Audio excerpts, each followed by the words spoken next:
আমরা এবার আমাদের এই ওয়ার্ডপ্রেস ওয়েব পেজটিকে অর্থাৎ ওয়ার্ডপ্রেসে যে আমাদের জন্য বরাদ্দকৃত যে ওয়েব পেজটি আছে সেটিকে কনফিগার করব। আমরা ইতিমধ্যেই থিম কিভাবে পরিবর্তন করতে হয় তা জেনে গেছি। এখন আমরা আমাদের পেজে আরও কিছু উপাদান সংযোজন করব। লক্ষ্য করুন, ডিজাইনের মধ্যে উইগেটস নামে একটি সাবমেনু রয়েছে। আমরা এতে ক্লিক করছি। এর মাধ্যমে আমরা আমাদের ওয়েব পেজে ছোট ছোট বিভিন্ন উপাদান সাজিয়ে আমাদের পেজকে রিচ করে তুলতে পারি।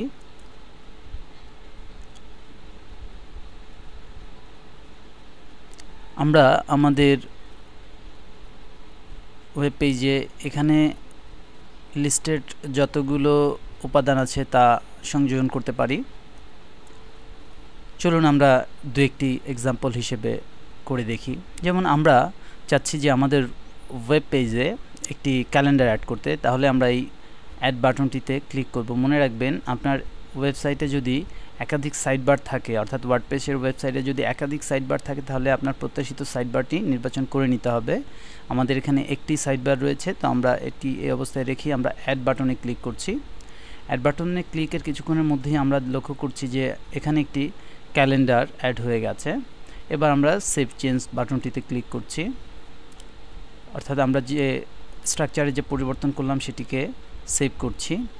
এবার আমরা যদি আমাদের ওয়ার্ডপ্রেসের যে ফ্রন্ট পেজটি আছে সেটিকে রিলোড করি, তাহলে আমরা আমাদের যে পরিবর্তন সেটি দেখতে পাবো। আমরা আমাদের ওয়ার্ডপ্রেস পেজটিতে যাচ্ছি এবং একে রিলোড করছি। সাইডবার হচ্ছে এটি ওয়েব পেজের এই অংশে অথবা ডানে অথবা বামে যে বারটি থাকে, এটাই মূলত সাইডবার। আমরা আমাদের এই সাইডবারেই আমাদের ক্যালেন্ডারটি সংযোজন করেছি। আমরা এবার দেখব যে আমাদের এই সাইডবারে ক্যালেন্ডারটি অ্যাড হলো কিনা।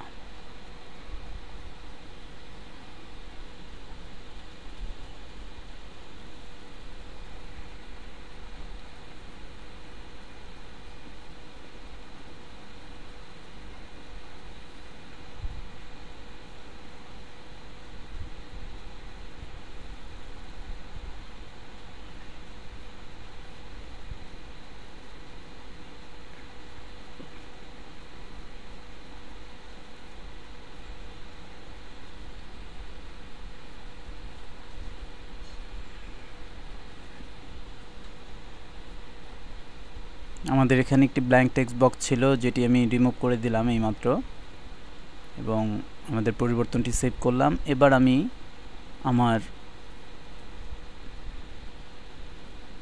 যে পেজটি সেটি রিলোড করে দেখছি যে আমার একটি ক্যালেন্ডার অ্যাড হয়ে গেছে। আমি আবার রিলোড করলে আমার যে অ্যাডের যে ব্ল্যাঙ্ক বক্সটি ছিল, টেক্সট বক্সটি, সেটি রিমুভ হয়ে যাবে এবং ক্যালেন্ডারটি উপরে অবস্থান নেবে।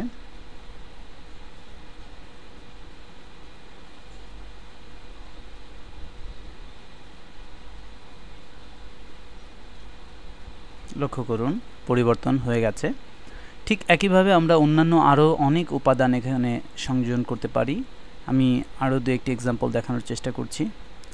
যেমন আমরা যদি একটি সার্চ বক্স অ্যাড করতে চাই, তাহলে সেটিও আমরা এখানে করতে পারি। সার্চের পাশে যে অ্যাড লিঙ্কটি আছে এটি ক্লিক করে আমরা চাচ্ছি আমাদের ব্লগে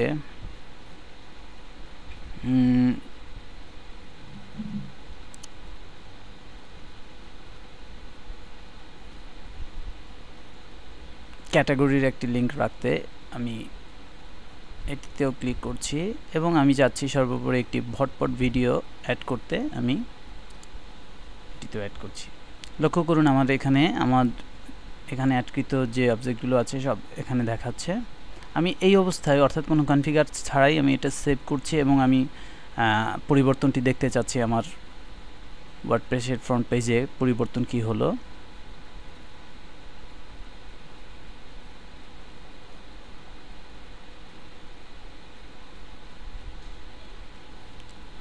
আমি এবার পেজটিকে রিলোড করব, পুনরায় লোড করব। আমাদের এই কমান্ডটি শেষ হওয়ার পর লক্ষ্য করুন, আমি আমাদের ppc4ad.wordpress.com এটিকে পুনরায় রিলোড করছি এবং আমরা লক্ষ্য করব যে আমরা যে সকল উপাদান আমাদের এই সাইড বারে সংযোজন করেছি তা এখানে সংযোজিত হয়ে গেছে। এখানে প্রাথমিকভাবে আমাদের একটি ক্যালেন্ডার ছিল, পরবর্তীতে আমরা একটি সার্চ অপশন বা সার্চ টেক্সট বক্স যোগ করেছি এবং ক্যাটাগরি যোগ করেছি এবং এখানে আমরা ভটপডের যে ভিডিও তার লিঙ্ক যোগ করেছি।